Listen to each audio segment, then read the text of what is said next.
શ્રી મહાપ્રભુજી ભગવાનને આપનારા છે. અદેય દાન દક્ષશ્ચ મહોદાર ચરિત્રવાન. કોઈ ન આપી શકે એવું દાન આપનારા શ્રી મહાપ્રભુજી છે. લોકો સંસાર આપે, વસ્તુ આપે, સંબંધો આપે, અનેક પ્રકારના સાંસારિક પદાર્થોનું દાન કરે. મહાપ્રભુજી તો ભગવાનનું દાન કરે છે. શ્રીજી આપે છે, પ્રભુ આપે છે, અલૌકિક ભાવનું દાન કરે છે. સાનિધ્ય માત્ર દત્ત શ્રી કૃષ્ણ પ્રેમ. સર્વોત્તમ સ્તોત્રમાં મહાપ્રભુજીનું નામ છે સાનિધ્ય માત્રથી કૃષ્ણ પ્રેમનું દાન કરનારા મહાપ્રભુજી છે. અને વિચાર કરો, તમે કેટલી ક્ષણો સુધી શ્રી મહાપ્રભુજીના બેઠકજી સ્વરૂપની સન્મુખ બેઠા હો અને કેવલ ત્યાં બેસવા માત્રથી શ્રી મહાપ્રભુજી ભક્તિનું દાન કરી દે. શ્રી વલ્લભના સાનિધ્યમાં આવવા માત્રથી, સન્મુખ આવવા માત્રથી અલૌકિક ભક્તિના દાન શ્રી મહાપ્રભુજી કરતા હોય છે. તો હવે મહાપ્રભુજીના શૃંગાર સ્નાનની ભાવના કરી હાથમાં અત્તર લઈ અને શ્રી મહાપ્રભુજીના બેઠકજી ઉપર અત્તર આપણે સમર્પિત કરીશું. ફૂલોનો સાર એ અત્તર છે, એમ સમગ્ર ભક્તિનો સાર એ શ્રી મહાપ્રભુજીની ભક્તિ છે. સમગ્ર સાધનોનો સાર, ભાગવતનો સાર, વેદોનો સાર, 16 ગ્રંથનો સાર, આ બધાના સાર રૂપ શ્રી મહાપ્રભુજીના ચરણારવિંદમાં અનન્ય આસક્તિ છે. અને એ આસક્તિ શ્રી વલ્લભના ચરણારવિંદની ગંધથી આપણે બધા સદાય સુગંધિત રહીએ એ ભાવ સાથે શ્રી મહાપ્રભુજીના શ્રીઅંગનો સ્પર્શ કરતા હોય એવા રોમાંચ સાથે શ્રી મહાપ્રભુજીના બેઠકજીને એ અત્તર સમર્પિત કરીએ. સમસ્ત શૃંગારની ભાવના, ધોતી ઉપરણાની ભાવના કરી અને અત્તર સમર્પિત કરીશું. શ્રી વલ્લભાધીશ કી જય. બેઠકજીમાં જ્યારે જઈએ ત્યારે શૃંગાર આદિનો ક્રમ કર્યા બાદ ઝારીજી આપણે ભરતા હોઈએ છીએ. તો હવે ઝારીજી ભરવાનો ક્રમ કરીશું.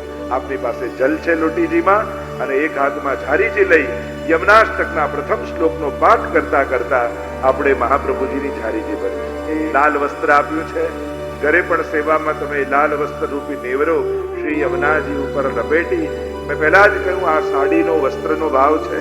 શ્રી યમુનાજી સદા અખંડ સૌભાગ્યવતી છે, એટલે લાલ રંગનું વસ્ત્ર એ અનુરાગનું વસ્ત્ર છે, પ્રેમનું વસ્ત્ર છે, સૌભાગ્યનો રંગ છે. આ લાલ રંગનો વિશેષ મહાત્મ્ય પુષ્ટિ માર્ગમાં માનવામાં આવ્યું છે. કસુંબા છઠ જ્યારે આવે ત્યારે બધી જ વસ્તુઓ પ્રભુને લાલ કરવામાં આવે. એ અનુરાગનો દિવસ કહેવાય. તો આમ શ્રી યમુનાજી એ અનુરાગ અને પ્રેમના દાત્રી છે. મુકુંદ રતિવર્ધિની એમ મહાપ્રભુજીએ કહ્યું છે. પ્રભુમાં પ્રેમ ન જાગતો હોય, ભાવ ન જાગતો હોય ત્યારે યમુનાજીનું આરાધન કરવું, યમુનાષ્ટકનો પાઠ કરવો.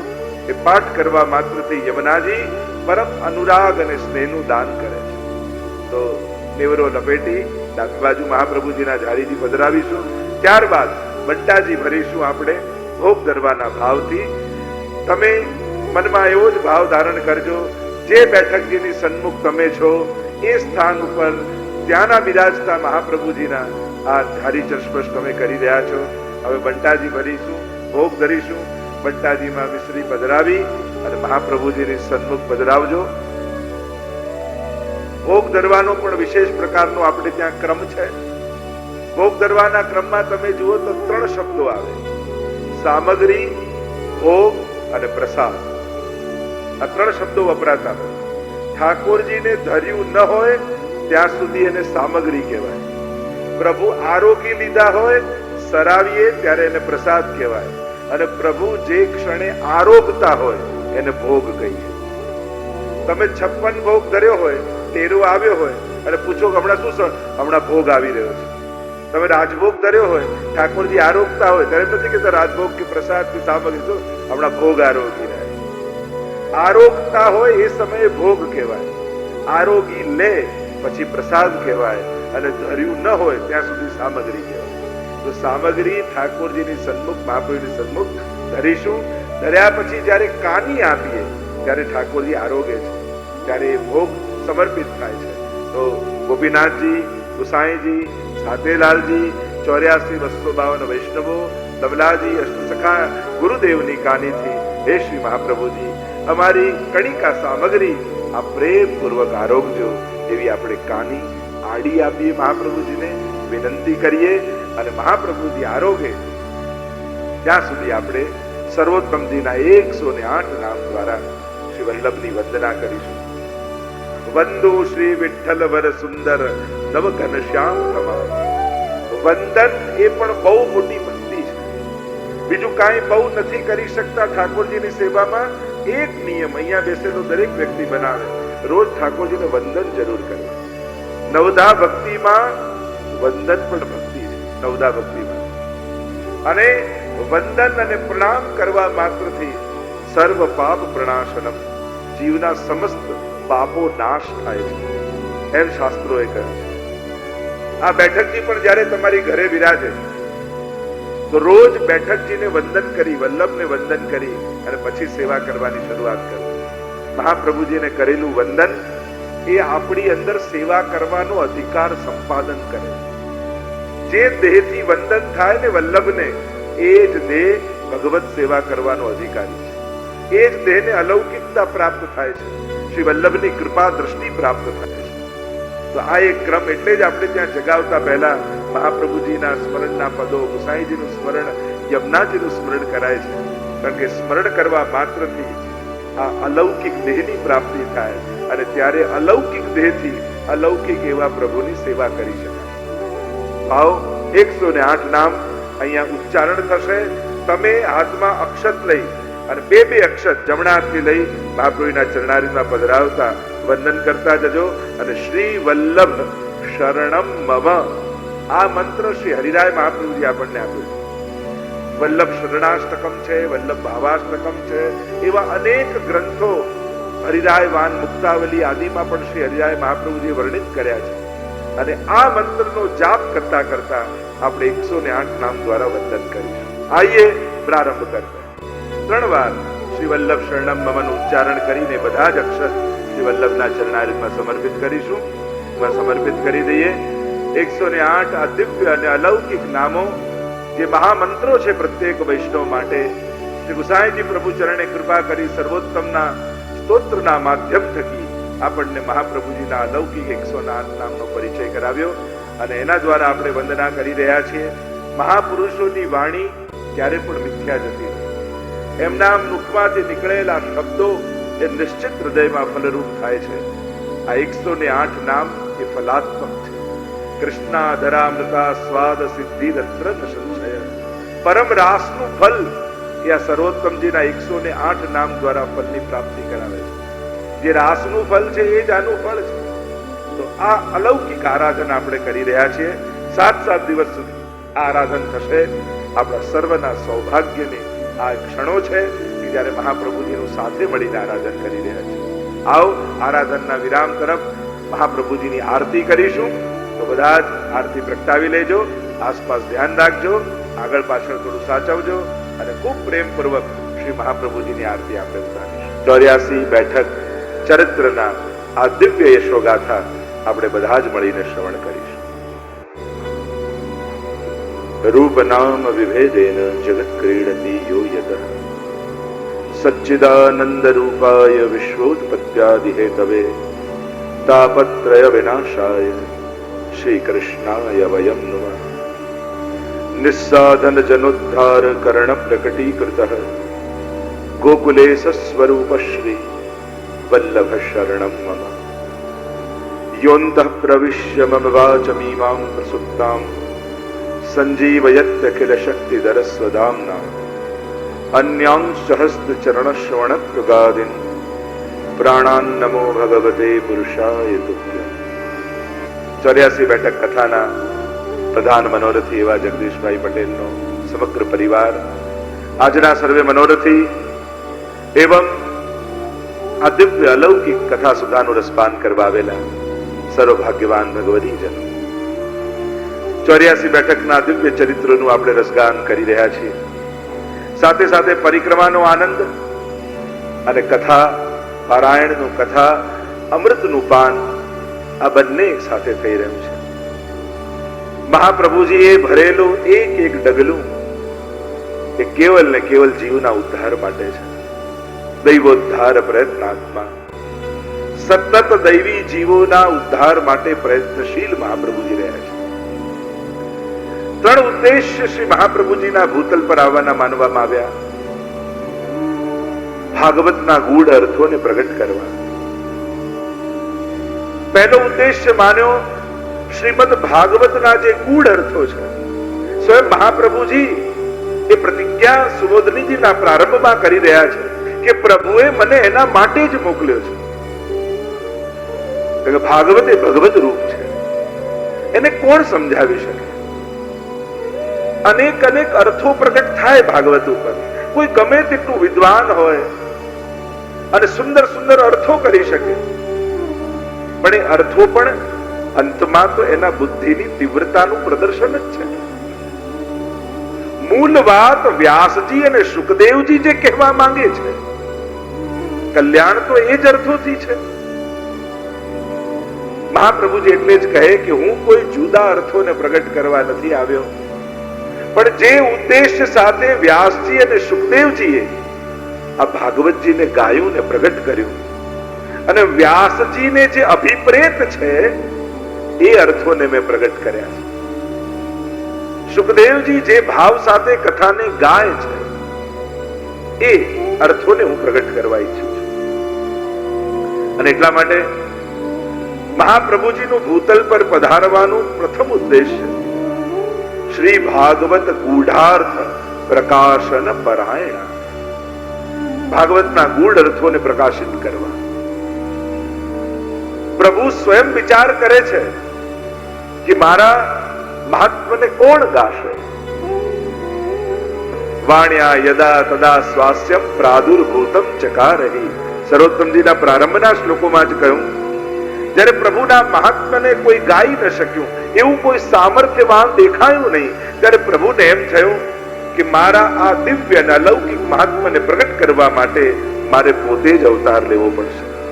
અને પ્રભુએ પોતાના મુખારવિંદ સ્વરૂપ શ્રી વલ્લભને પ્રગટાવ્યા. શ્રી કૃષ્ણાસ્ય, શ્રી મહાપ્રભુજીનું સ્વરૂપ છે હાસ્ય એટલે મુખારવિંદ. અને આ ભાગવતના ગૂઢ અર્થોને પ્રગટ કર્યા. સુબોધનીજી અને ભાગવતાર્થ પ્રકરણ આ બંને મળીને 7 પ્રકારથી ભાગવતજીના અર્થો મહાપ્રભુજી સમજાવ્યા. શાસ્ત્રે સ્કંધે પ્રકરણે અધ્યાયે વાક્ય પદેક્ષરે એકાર્થ સપ્તદા જાનન અવિરોધેન મુચ્યતે. આમ 7 રીતે ભાગવતજીને મહાપ્રભુજી સમજાવે છે. મહાપ્રભુજીએ ભાગવતજીને ચોથા પ્રમાણ ગ્રંથ રૂપે સ્વીકૃત કરાવ્યું. આપણા સનાતન વૈદિક ધર્મમાં 3 પ્રમાણ ગ્રંથો માનવામાં આવતા. પ્રમાણ ગ્રંથ એટલે ઓથેન્ટિક ગ્રંથ, કે જ્યારે ધર્મ અને અધર્મ નક્કી કરવાનો હોય ત્યારે કયા ગ્રંથોને ઓથેન્ટિક માનવા. તો 3 ગ્રંથો પ્રમાણ રૂપે સ્વીકૃત હતા. વેદાહ એટલે વેદ, બ્રહ્મસૂત્ર અને ગીતાજી. અન્ય સર્વ આચાર્યો આ 3 પ્રમાણ ગ્રંથો માનતા. અને મહાપ્રભુજી એની સાથે એક ગ્રંથ ઉમેરાવ્યો, અને એ છે શ્રીમદ ભાગવત. મહાપ્રભુજી પ્રમાણિત કરીને આપ્યું, જે વેદમાં વાત છે એ જ વાત ગીતાજીમાં છે, એ જ વાત બ્રહ્મસૂત્રોમાં છે, અને એ જ વાતનો વિસ્તાર શ્રીમદ ભાગવતમાં છે. આ ચારેયની એક વાક્યતા કરી અને શ્રી મહાપ્રભુજી આપ્યા. અને એક વાક્યતા દ્વારા પછી મોટા પછી બોલો ગોવર્ધનનાથ. થોડી વાર બેસી શ્રી ભાગવત ભગવાન કી જય. તો ચારેયની એક વાક્યતા કરી અને શ્રી મહાપ્રભુજીએ ભાગવતજીને પણ પ્રમાણ ગ્રંથ રૂપે સ્વીકૃત કરાવ્યું. તો મહાપ્રભુજીની આ સૌથી મોટી દેન પ્રદાન ભાગવતને પ્રમાણ ગ્રંથ રૂપે સ્વીકૃત કરાવવાની છે. પહેલું ઉદ્દેશ્ય ભાગવતના અર્થોને પ્રગટ કરવા. બીજું, જે નિત્ય લીલાના દૈવી જીવો વિકુટા પડીને ભૂતલ પર છે એમનો ફરી બ્રહ્મ સંબંધ સિદ્ધ કરાવવા, એમને ફરી લીલામાં અંગીકાર કરવા, અનેક જીવ પર કૃપા કરવા, દેશાંતર પ્રવેશ અને કોમલ પદ જ્યાં કમલ વિલસે ધન્ય કહો તે દેશ. અનેક જીવો પર કૃપા કરવા માટે. અને કેવા કેવા જીવો? એ કોઈ પણ વર્ણનો હોય, કોઈ પણ જાતિનો હોય, અરે મનુષ્ય ન હોય, પશુ પંખી હોય, તે પણ પ્રભુના શરણાગત કર્યા છે. એક એક પ્રસંગો તમે 84-252 માં જુઓ. જે જીવ જાતિ હોય કોઈ રે, તેને તત્ક્ષણ સર્વે સુખ હોય રે, જેને શ્રી વિઠ્ઠલનાથ વિચારે રે, તેને પ્રગટ પદાર્થ ચારે. આ રીતે કૃપા કરી છે શ્રી મહાપ્રભુજી ને ગુસાઈજી. તો બીજો ઉદ્દેશ દૈવી જીવોને ફરી લીલામાં પ્રાપ્તિ કરાવી. અને ત્રીજું કારણ ભૂતલ પર આવવાનું, સેવા માર્ગ જગતમાં પ્રગટ કરવો. પૂજા માર્ગ તો હતો, વૈદિક પૂજન દ્વારા પંચોપચાર, ષોડશોપચાર પૂજા પદ્ધતિ હતી. પણ શ્રી મહાપ્રભુજીએ સનાતન હિન્દુ ધર્મમાં સેવા માર્ગ આપ્યો. જે રીતે વ્રજ ભક્તોએ પ્રભુને લાલ લડાવ્યા સારસ્વત કલ્પમાં, એ જ રીતે એ જ પ્રકારથી આ સેવા માર્ગને ભૂતલ પર પ્રગટ કર્યો. અને સાધારણમાં સાધારણ જીવ, કોઈ મહેલમાં રહેતું હોય કે ઝૂંપડામાં રહેતું હોય, જેની પાસે બધું જ હોય ને જેની પાસે કાંઈ ન હોય, એવા દરેક લોકો, જે બહુ જ જ્ઞાની હોય યા જે કોઈ અભણ હોય, કોઈ શાસ્ત્રના વેદતા હોય, જેને શાસ્ત્ર ક્યારે જોયું ન હોય, એવો હોય, પણ પ્રત્યેક જીવ પ્રભુની સેવાનો અધિકારી છે. એ કોઈ પણ વર્ણનો હોય, એ પુરુષ હોય કે સ્ત્રી હોય, દરેક વ્યક્તિ જીવ માત્ર ભગવત સેવાનો અધિકારી જીવ છે. અને આમ પ્રત્યેકને સેવાનો અધિકાર મહાપ્રભુજી આપ્યો છે. એ વેદ માર્ગનો અધિકારી હોય કે ન હોય, પંચમ વર્ણ છાપ છાપી. મહાપ્રભુજી કહે આ વૈષ્ણવ ધર્મ એ તો 5મો વર્ણ છે કે જેને કૃષ્ણ ભક્તિનો અધિકાર સંપાદન થાય છે. તો આમ જગતમાં સેવાનો માર્ગ પ્રગટાવે. સહજમાં જે સર્વને અગોચર છે એવા પરમાત્મા, જે ગોલોક ધામમાં નિવાસ કરે, જે આપણા કોઈની ગતિ સહજ નથી, એ પરમાત્માને અતિ સુલભ બનાવી, એને બાલકૃષ્ણ રૂપ આપી, એને કોઈ કિશોર રૂપ આપી, એને મદન મોહનલાલ યા ગોવર્ધનનાથ બનાવી, અને સહજમાં વૈષ્ણવના ઘર ઘરમાં પધરાવી દીધા. વૈષ્ણવનું ઘર મંદિર બનાવી દીધું. અને પ્રભુ પધરાવી એ સાધારણ જીવને વ્રજભક્તોનું સૌભાગ્ય આપી દીધું, યશોદાજીનું સૌભાગ્ય એને આપી દીધું. અને આમ સેવા માર્ગને પ્રગટાવ્યું. તો ભાગવતના ગૂઢ અર્થોને પ્રગટ કરવા બીજું કહ્યું, નિત્ય લીલાથી વિકુટા પડેલા દૈવી જીવોનો ફરી લીલામાં અંગીકાર કરાવો. અને ત્રીજો ઉદ્દેશ્ય બતાવ્યો, આ સેવા માર્ગને જગતમાં પ્રગટાવ્યો. કારણ કે વૈદિક રૂપે પૂજા કરવી એ તો જેનો જે અધિકાર હોય એ જ કરી શકે. જીવ માત્ર સાધારણ જીવ શું કરી શકે, જેને કાંઈ જ નથી. એટલે જ વલ્લભાખ્યાનમાં કહ્યું છે, નિસ્સાધન જનહિત કરવા શ્રીનાથ વિઠ્ઠલ આવ્યા. સાધન કરી શકે એના તો કલ્યાણનો માર્ગ હતો, પણ જે કોઈ સાધન કરવા સમર્થ નથી, એના માટે મહાપ્રભુજી આ પુષ્ટિ માર્ગને પ્રગટાવ્યો. અરે જે લાગણીઓને તમે ઓળખો છો, ઈશ્વર માટે કોઈ આકાશમાંથી ભાવો અને લાગણીઓ ઉતારવાની જરૂર નથી. મહાપ્રભુજી કહે કે જે લાગણીઓ તું સંસારમાં લગાવે છે, જેને તું જાણે છે, બાળક માટેનો પ્રેમ કેવો હોય તને ખબર છે, તું જાણે છે. ભાઈ માટેનો પ્રેમ કેવો હોય, પતિ પત્ની માટેનો પ્રેમ કેવો હોય, પિતા માતા માટેનો પ્રેમ કેવો હોય, જે લાગણીઓને તું જાણે છે, એમ કર એ જ લાગણીઓને ઠાકોરજીમાં લગાવી દે. જે લાગણીઓ તે સંસારમાં લગાવી છે, તારા માટે બંધન બની ગઈ છે, એ જ લાગણીઓની જગ્યા બદલી અને ઈશ્વરમાં લગાવી દઈશ તો એ જ ઉદ્ધારનું સાધન બની જશે. સર્વદા સર્વભાવેન ભજનીયો વ્રજાધિપ સસ્યાયમેવ ધર્મો હિ નાન્યક્વાપી કદાચન. સર્વદા સર્વભાવે એ વ્રજાધિપને ભજવા. ત્વમેવ માતા ચ પિતા ત્વમેવ બંધુશ્ચ સખા ત્વમેવ.